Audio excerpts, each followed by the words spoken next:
నమస్కారం. ప్రస్తుతం మనతో పాటు ప్రముఖ ఆధ్యాత్మికవేత్త, ప్రముఖ జ్యోతిష్య పండితులు ముల్లపూడి సత్యనారాయణ మూర్తి గారు ఉన్నారు. ఆయనతో మాట్లాడిద్దాం. నమస్కారం గురుగారు. నమస్కారం మా సృజన. గురుగారు, 2024 సంవత్సరం జనవరి నెలలో మరి ఏదైనా గ్రహ మార్పు జరిగే అవకాశం ఉందంటారా? ఒకవేళ గ్రహ మార్పు జరిగితే గనక ఏ రాశులపైన ఎలాంటి ప్రభావం పడే అవకాశం ఉంది అని అంటారు? మనకి శుక్రగ్రహము, రవి, బుధ ఈ 3 గ్రహాల మార్పులు ఈ జనవరి నెలలో జరుగుతున్నాయి. శుక్రుడు వచ్చి 18 జనవరి 2024లో ధనుస్సు రాశి ప్రవేశం చేస్తాడు. అలాగే ఈ రవి వచ్చేసరికి సంక్రాంతికి 15 జనవరి 2024లో మకర సంక్రమణం అంటాం కదా, మకర రాశిలోకి వస్తాడు. అలాగే ఈ బుధుడు 2 జనవరి 2024 సంవత్సరంలో మనకి డైరెక్ట్ అయ్యి మనకి వృశ్చిక రాశిలోకి వస్తాడనమాట.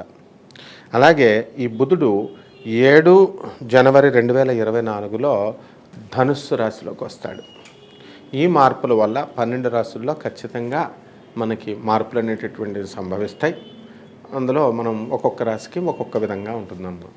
గురుగారు, 2024 సంవత్సరం మరి జనవరి నెలలో కన్యా రాశి వారికి ఎలా ఉండబోతుందంటారు? గ్రహ మార్పు ప్రభావం ఈ రాశి వారి పైన పడే అవకాశం ఉంది అనేసి అంటారా? ఖచ్చితంగా ఉంది. ఈ కన్యా రాశి వారికి మొట్టమొదటిగా 3 గ్రహాలు మనకి ఈ జనవరి నెలలో మార్పు సంభవించబోతున్నాయి. ఈ శుక్రుడు 18 జనవరి 2024 సంవత్సరంలో ధనుస్సు రాశిలోకి ప్రవేశించడం జరుగుతోంది.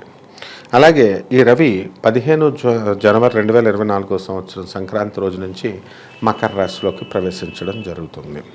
అలాగే బుధుడు 2 జనవరి 2024 సంవత్సరంలో మనకి డైరెక్ట్ అయ్యి వృశ్చిక రాశిలో ప్రవేశిస్తున్నాడు.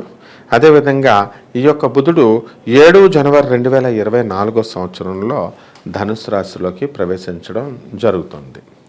ఈ మార్పుల వల్ల ఏమవుతుందంటే మనకి ఈ బుధుడి యొక్క మార్పుల వల్ల మేనమామలతో విరోధాలు, ఆ తర్వాత వ్యాపారంలో కొంచెం మనం ఉద్ధరికిస్తాం కదా, ఆ డబ్బులన్నీ కూడా వెనక్కి రాకపోవడము, వ్యాపారం కొంచెం స్లోగా వెళ్ళడము, ఇలాంటివన్నీ కూడా సంఘటనలు జరుగుతాయి.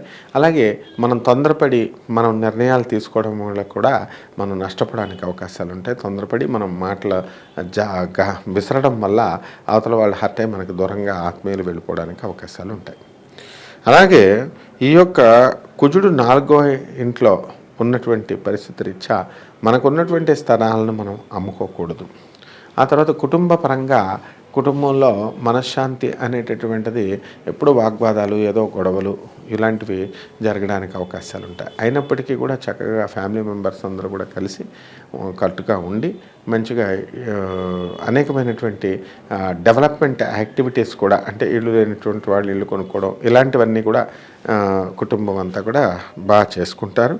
అలాగే ఈ యొక్క మనకి మకర సంక్రమణానికి ఈ రవి పంచమ స్థితిలోకి వస్తున్నాడు కాబట్టి కుటుంబంలో ఈ పండక్కి ఊర్లో అటు ఇటు వెళ్ళడం, ఆ తర్వాత ఉండి ఒకే చోట ఉంటే ఏమవుతుంది, డిస్కషన్స్ చేసుకోండి, నువ్వు నన్ను అప్పుడు అలా అన్నావు, నేను ఇప్పుడు ఇలా అన్నాను, ఈ విధంగా అనవసరమైనటువంటి విషయాల్లోకి లోపలికి వెళ్ళి కొంచెం గొడవలు పెట్టుకోవడానికి అవకాశాలు ఉంటాయి.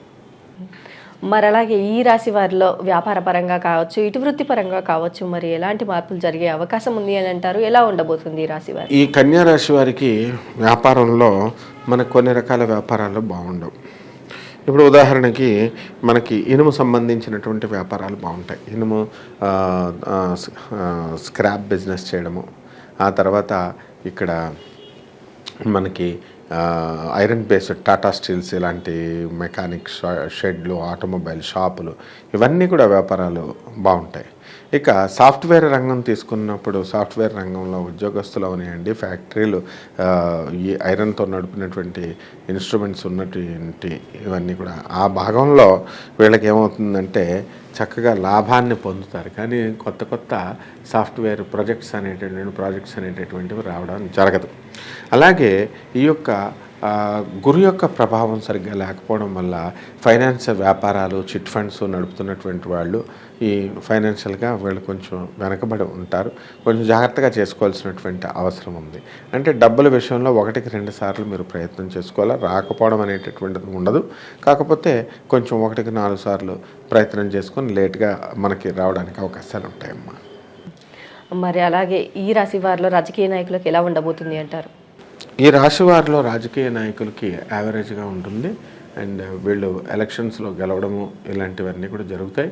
అయితే నామినేటెడ్ పోస్టులు స్వల్పమైనటువంటివి రావడానికి అవకాశాలు ఉంటాయి తప్ప పెద్ద ఈ యొక్క మినిస్టర్స్ క్యాబినెట్లోకి తీసుకోవడం ఇలాంటివి జరగవు. మరి అలాగే ఈ కొంతమంది కోర్టు సమస్యలతో బాధపడే వారు ఉన్నారు. మరి ఈ సమస్యల నుంచి బయటపడే అవకాశం ఉంది అనేసి అంటారా కన్యారాశి వారిలో? కోర్టు సమస్యల్లో బాధపడుతున్నటువంటి వాళ్ళు కొంతవరకు ఇంకా కోర్టుల చుట్టూ తిరగాల్సినటువంటి అవసరం ఉంది. సో కేసెస్ అనేటటువంటి పెండింగ్లో ఉంటాయన్నమాట. ఏదేమైనప్పటికీ కూడా ఈ కోర్టులకు వెళ్ళడం వల్ల చక్కటి నాలెడ్జ్ ఇవన్నీ కూడా జీవితం మీద ఒక అవగాహన అనేటటువంటిది వీళ్ళంతా కూడా నేర్చుకుంటారు. మరి విద్యార్థులకు కావచ్చు, విదేశాలకు వెళ్ళాలి అనుకునే వారికి కావచ్చు, ఎలా ఉండబోతుంది అంటారు? విద్యార్థులకు అంత అనుకూలమైనటువంటి సమయం కాదు. మనకి భర్త కూడా జీవిత భాగస్వామ్యం కూడా అనుమానంగా ఉండడము, ఆ తర్వాత తనను తానే నమ్మకపోవడము, ఇతరులను నమ్మకుండా ఉండడము, ఇలాంటి పనులన్నీ కూడా చేస్తూ ఉంటాడు. అండ్ విద్యార్థుల దగ్గరికి వచ్చేసరికి గవర్నమెంట్ ప్రభుత్వ ఉద్యోగాలు రాసినటువంటి వాళ్ళకి అందులో సెలెక్ట్ కాకపోయినా చక్కటి అనుభవము, చక్కటి మెరిట్ని వీళ్ళు చూసి తెచ్చుకుంటారమ్మా. మరి అలాగే వివాహం కోసం ప్రయత్నిస్తున్న వారు కావచ్చు, ఇటు సంతానం కోసం ప్రయత్నిస్తున్న వారు కావచ్చు, ఎలా ఉండబోతుంది అంటారు? వివాహం కోసం ప్రయత్నిస్తున్నటువంటి వాళ్ళందరికీ కూడా వివాహాలు అయిపోతాయి. కానీ సంతానం కోసం ప్రయత్నిస్తున్నటువంటి వాళ్ళకి అందరికీ కూడా ఇంకా సంతానాలు కలగవు. ఇంకొంతకాలం వెయిట్ చేయాల్సినటువంటి అవసరం ఉంది. వీరికి గృహయోగం కానీ వాహన యోగం కానీ ఉంది అంటారా? ఖచ్చితంగా మనకి వీళ్ళందరికీ కూడా వాహన యోగం ఉంది. అండ్ గృహయోగం దగ్గరికి వచ్చేసరికి గృహాలు ఇంకా కొనలేరనమాట. ఇంకొంచెం ఇప్పుడిప్పుడే ట్రయల్స్ వేస్తూ ఉంటారు. మరి అమావాస్య తర్వాత కన్యారాశి వారికి ఎలా ఉండబోతుంది అంటారు? అమావాస్య తర్వాత ఈ కన్యారాశి వాళ్ళు ఇంతవరకు స్థలాలు లేనటువంటి వాళ్ళు స్థలాలు కొనుక్కుంటారు.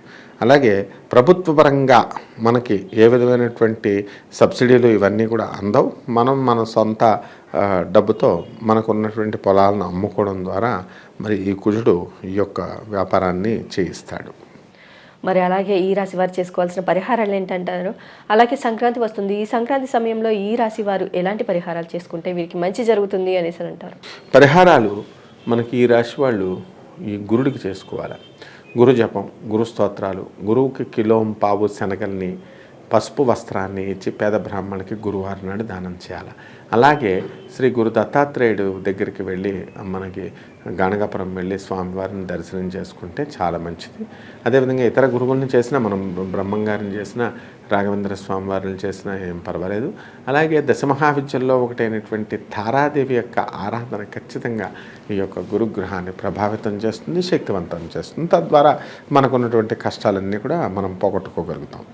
అలాగే గురువు గారు, కన్యారాశి వారికి 2024 సంవత్సరం జనవరి నెలలో ఎలా ఉండబోతుంది, అలాగే ఈ రాశి వారు చేసుకోవాల్సిన పరిహారాల గురించి కూడా చాలా చక్కగా వివరించారు గురువు గారు. ధన్యవాదాలు. ధన్యవాదాలమ్మా.